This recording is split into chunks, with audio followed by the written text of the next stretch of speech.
Olá, família da Natação Criativa! Quero agradecer muito sua presença, que acompanha a gente pelo YouTube, pelo Spotify, e agora a gente lançou todas as entrevistas no Spotify em gratidão que vocês votaram ao prêmio de melhor podcast 2025. Fomos eleitos o melhor do Brasil. Em gratidão, estou subindo todas as entrevistas do YouTube para o Spotify, mais de 150 entrevistas que a gente fez esse ano para você que sempre pediu as entrevistas no Spotify. E hoje um assunto muito importante. Vamos dar dicas para você que é nadador para começar, iniciar ou melhorar. Você que quer nadar em águas abertas, nadar no mar, cada vez está aumentando o número de provas, de competições, de experiências dentro do mar, na lagoa, no rio, e você quer fazer a transição da piscina para o mar. Vamos te dar várias dicas. E hoje eu tenho um convidado internacional, direto do Uruguai.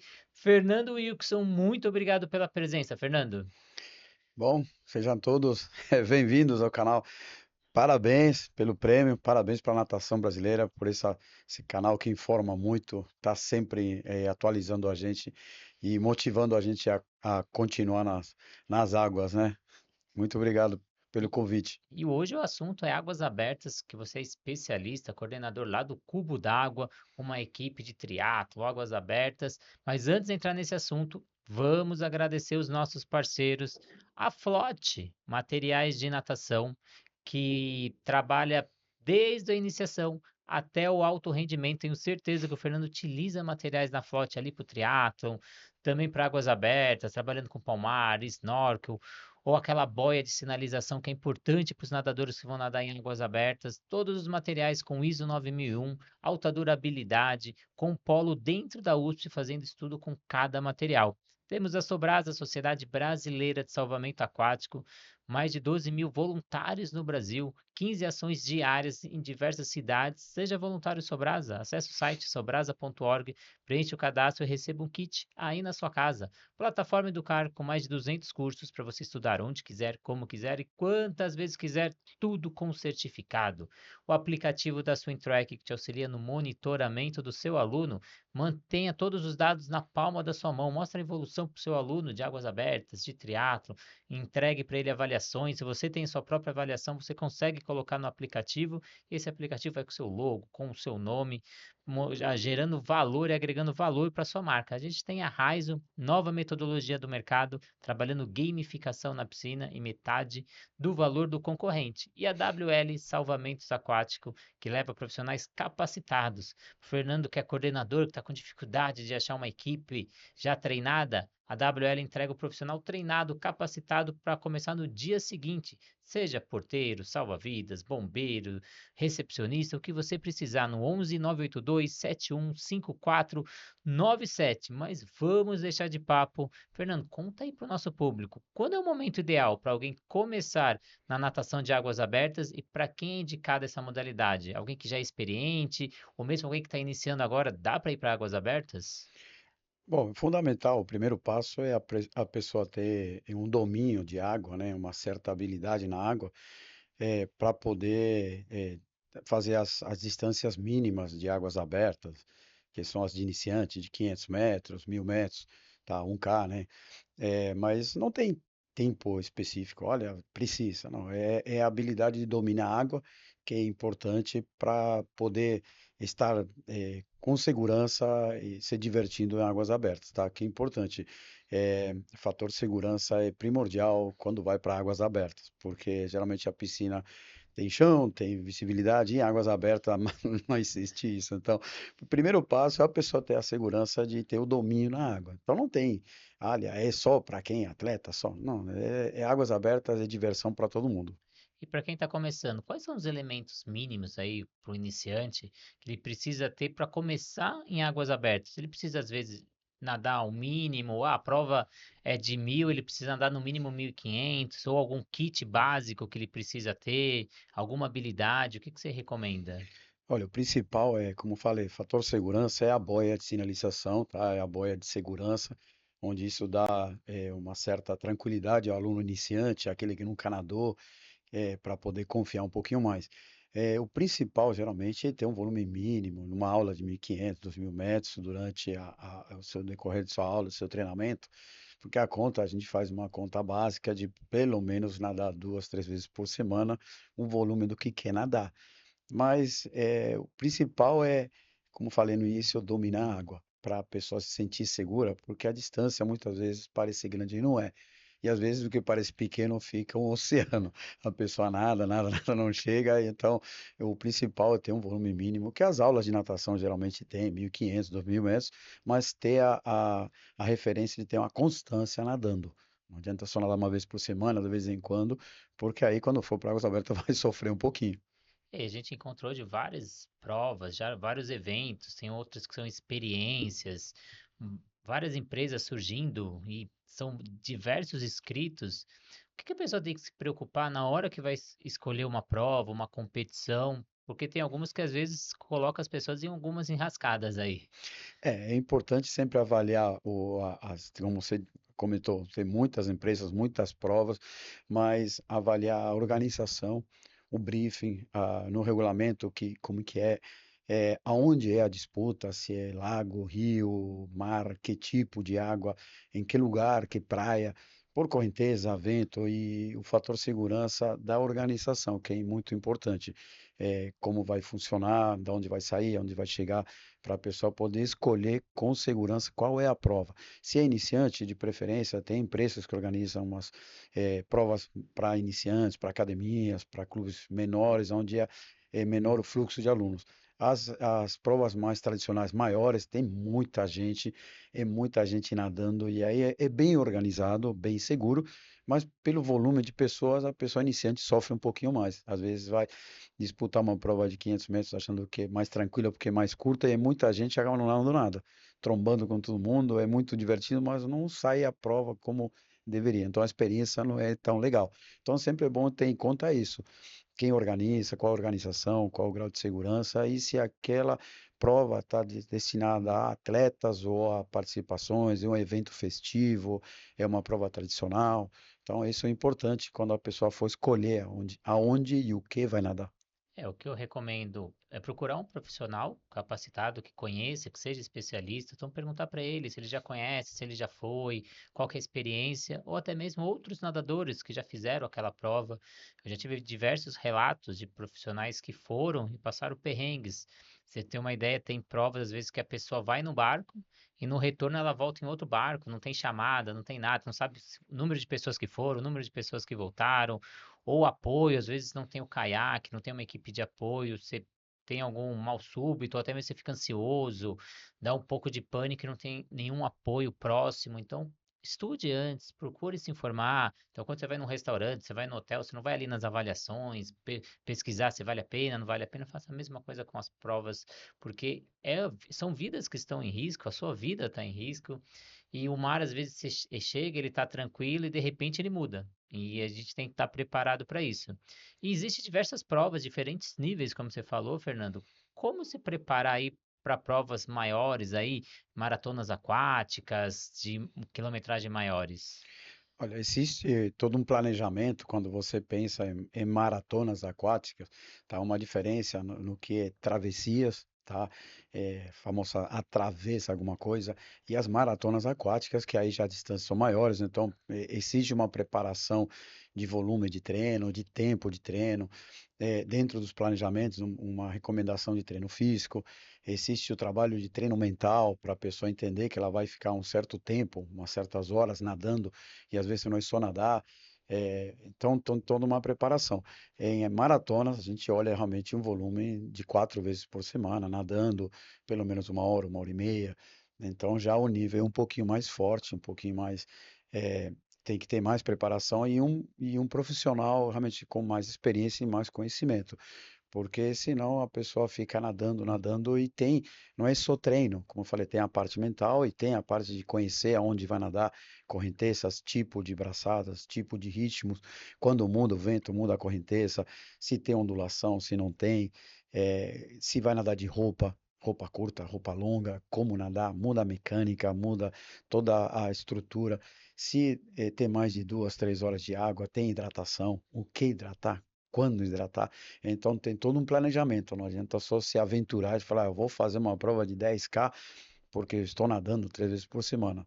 O risco, como você comentou, é muito sério, é saúde, o risco no mar ou em águas abertas em rio é muito grande, então o acompanhamento, a seriedade fisiológica e conhecimento do profissional tem que ser realmente um pouquinho maior do que só fazer a aulinha.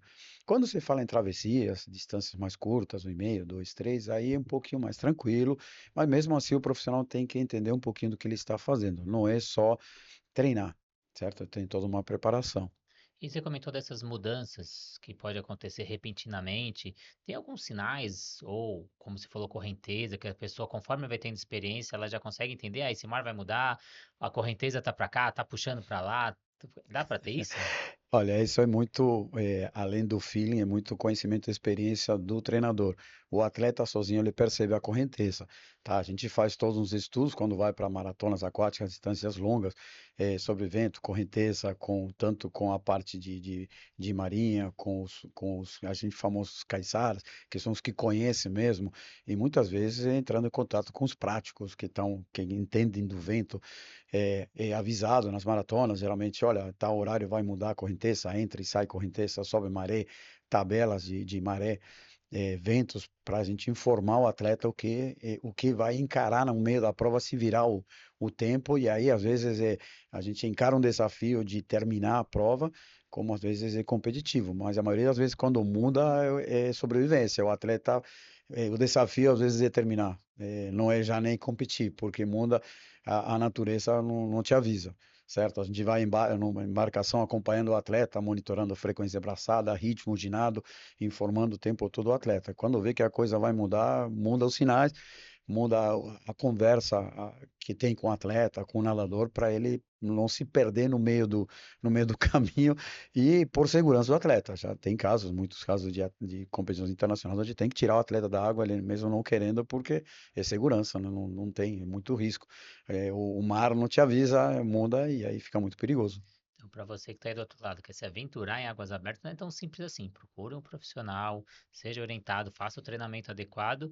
Como esse treinamento que eu vou perguntar, como fazer a adaptação da piscina para o mar? É possível só nadar em piscina e fazer as provas em alto mar ou eu preciso fazer algumas adaptações? Que adaptações de treinamento físico, técnico eu preciso fazer para águas abertas?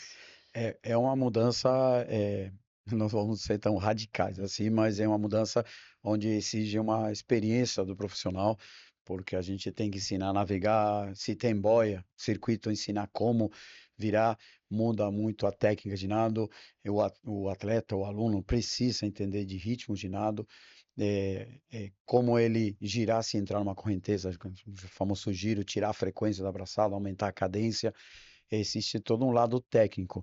O lado físico é reforço físico, porque a sobrecarga é grande, tem dentro da planificação, um momento de força, um momento de resistência, dentro do que ele faz na água, e a parte mental, que é fundamental. Então, existe uma transição técnica que é um pouquinho diferente do que nadar em piscina, o trabalho de pernas é diferente, a cadência é diferente, e aí vem a adaptação que você precisa fazer com o aluno, levar ele a nadar sem chão e sem enxergar.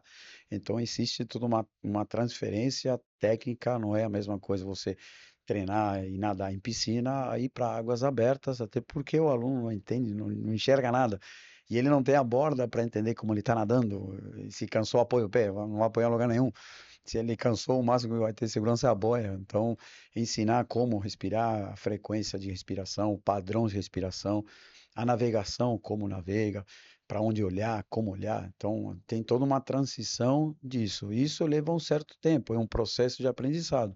Mas a gente faz isso, como te falo, o profissional tem que ter um pouquinho de experiência, não é só achar que vai treinar um X volume e vai para águas abertas e vai conseguir. Ele vai conseguir.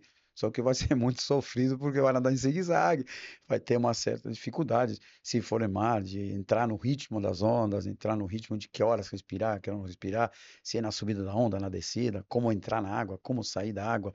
Se for rio, tem a diferença, a água mais pesada, com vento, às vezes a pessoa fala, aqui não tem correnteza, depende de onde ventar, tem mais correnteza, nada o tempo todo contra correnteza. Então, tem uma série de detalhes que é importante sempre um profissional repassar para o aluno que vai encarar esse desafio. Eu sempre falo para todos os meus atletas, é um desafio. O desafio inicial é vivenciar. e se divertir. Depois vira a competição, se virar. O importante é que cada prova é diferente, não tem uma comparação, toda a situação é diferente. E como você falou, a preparação mental é muito importante. Então, isso varia de pessoa para pessoa. Como fazer essa preparação mental para esse atleta?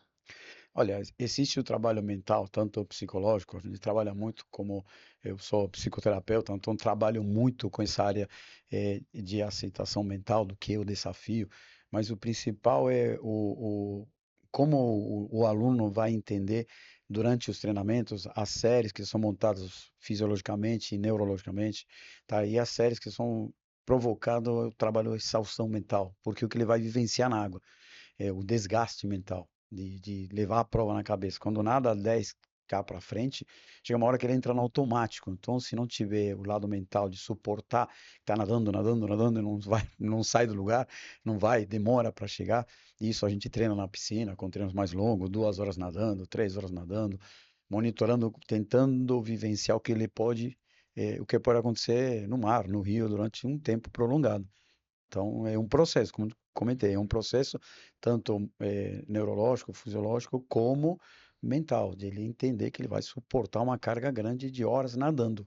E quais são os erros comuns que você vê em atletas ou nadadores cometendo quando eles se transferem e vão para águas abertas? O maior erro é essa falta de preparação mais mental, e às vezes a falta de adaptação a essa transição da piscina para o mar, para o rio, que não vivenciou, então quando olha aquilo lá e começa a nadar, fala, nossa, não chego nunca. E às vezes engole água e bate o desespero, se apavora por falta de experiência. E essa falta de vivência de entender que não é nadar, nadar. Existe a técnica, existe a forma de nadar, que não é só nadar. Porque na piscina não precisa levantar a cabeça para frente, no rio, no mar, ele vai precisar navegar. A não ser que seja no quadrado, mas mesmo assim ele vai ter que ter essa transição. E como não treina, acontece de fazer movimentos que não está acostumado. Aí cansa mais, às vezes bate o pavor mesmo, que nada, nada, e não tem o hábito, encostou alguma coisa na perna, às vezes, e aí a pessoa assusta, né? E aí você vê o maior desespero, às vezes, que a pessoa não termina, porque ela se assustou, não por não estar nadando. Então, o maior erro que a gente vive, toda hora nós vivemos, é exatamente isso. Não teve essa transição, não teve essa experiência de ir acrescentando aos pouquinhos, vivenciando essa prova mais curtinha para ir para uma mais longa, não já vai de cara para uma longa e achando que é fácil, não pensa, não avalia esse lado de segurança, e aí você vê de fora que é visível, a pessoa desespera. É, porque muita gente está acostumada às vezes a fazer corridas terrestres, maratonas terrestres. Ah, eu tô 5 quilômetros, eu vou pro 10. Se eu não conseguir correr, pelo menos eu caminho e faço a prova até o final. No mar não é bem assim, né? Não dá para você dar aquela gambiarra. Fernando, queria agradecer muito sua presença. Queria que você deixasse as suas redes sociais para quem quiser saber mais, procurar mais a respeito sobre águas abertas. Ó, é um prazer estar com vocês. Eu sou um profissional aberto para todo mundo que quiser informações, que quiser ajuda, que quiser dicas, tá? Eu fico na Cubo d'Água, Alphaville, tá? Estou sempre no período, lá nos treinamentos para águas abertas e triatlo. E minhas redes sociais é meu nome, Fernando Wilkinson. Procura-me no Facebook, no Instagram, tá? Estou sempre à disposição para poder auxiliar e fazer a natação crescer. Águas abertas, como você comentou, tá crescendo demais. Temos grandes referências de atletas olímpicos ganhando hoje em dia muitas provas. Então, o principal, galera, se divirte, vai para se divertir. Águas abertas, maratonas é diversão. É curtir a natureza, curtir o mar, curtir o rio. Não é um ambiente tão competitivo, é muito legal de participar. E principalmente quando vai para ali, pegar aquele solzinho, né? É. Dá aquela diversão gostosa. E sociabilizar, né? Então são diversas famílias, viajam juntos, todo mundo se conhece, depois curte uma praia, é a parte ainda do lazer. Fernando, queria agradecer muito, agradecer os nossos parceiros mais uma vez, a Flote, Plataforma Educar, a Swim Track, a Sobrasa, a Raizo e a WL Salvamentos Aquáticos. Agradecer todos pelo apoio, agradecer o seu voto que votou na gente. Se você ficou até o final e curtiu essa entrevista, compartilha com um amigo seu, ativa a notificação e, claro, segue o nosso canal e assiste às próximas entrevistas ou corre para assistir as anteriores, que a gente tem várias, mais de 400 entrevistas. Então, muito obrigado e até a próxima entrevista.